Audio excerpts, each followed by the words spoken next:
Finally, a zero backlog has been achieved in the country's public classroom needs. This with the completion of construction of close to 67,000 new classrooms all over the country. Today, President Aquino graced the ceremonial turnover of the new classrooms at the Carmona National High School in Cavite. The President also took the occasion to assure that other backlogs in educational needs are being addressed. More from Rocky Ignacio.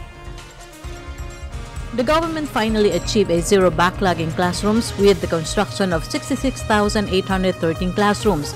It was 13,000 higher from the 2010 target following the completion of additional 16 classrooms at the Carmona National High School in Cavite. Ang masasabi ko po sa kanya at sa mga kawani ng DepEd, salamat at maraming salamat sa isang job well done.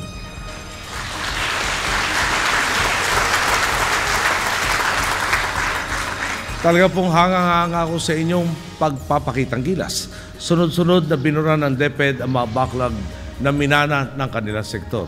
Ngayon nga po, sa wakas, abot kamay na ang ating pangarap na magkaroon ng pampublikong edukasyon na tunay na manganganak ng pagkakataon para sa mga kabataan. President Aquino led the ceremonial turnover of classrooms to students from grades 7, 8, and 9.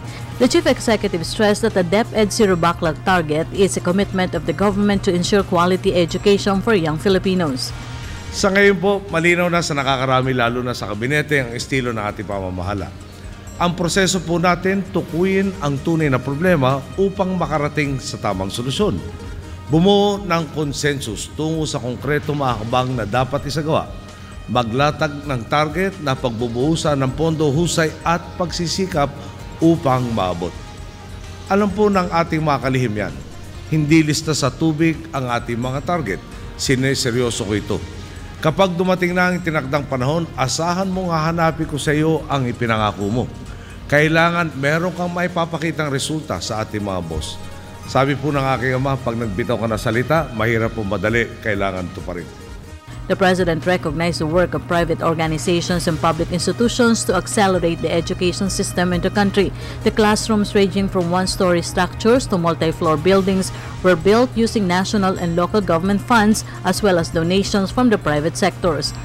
More than 35,000 classrooms were using the national budget, 13,139 classrooms from LGUs, 14,886 from local donations, and 1,215 from foreign donations, while the more than 2,000 classrooms were built under the PPP for School Infrastructure Project. But President Aquino reiterated that the government will continue to enhance programs for quality education. After closing the textbooks gap, the President said that the country is needing 4,000 new teachers. Mula 2010 hanggang 2013 naman, nagdagdag tayo ng halos 103,000 posisyon para sa mga guro. Mapapansinin po nyo, posisyon. Sabi ko, bakit posisyon? May kulang para ho kasi na 4,000 ma-hire. Ba? Dati nag-e-export tayo ng teacher, ngayon naghahanap tayo ng teacher, 4,000, mga specialized po to. Baka may kakilala kayo naghahanap ng trabaho, kulang pa ho tayo na 4,000. Meanwhile, the DepEd will continue building classrooms in preparations for the implementation of senior high school grades 11 to 12 in 2016. Secretary Luistro described President Aquino as education president for giving the education sector a priority under his leadership. RA 10533. I do not know of any other president in the Republic able to address many of those essential needs of education, including the most important reforms that we need to take. And it is in this light that I am so certain that history will look back over the past at least half term of your administration and truly say that we have an education president. Maraming salamat po.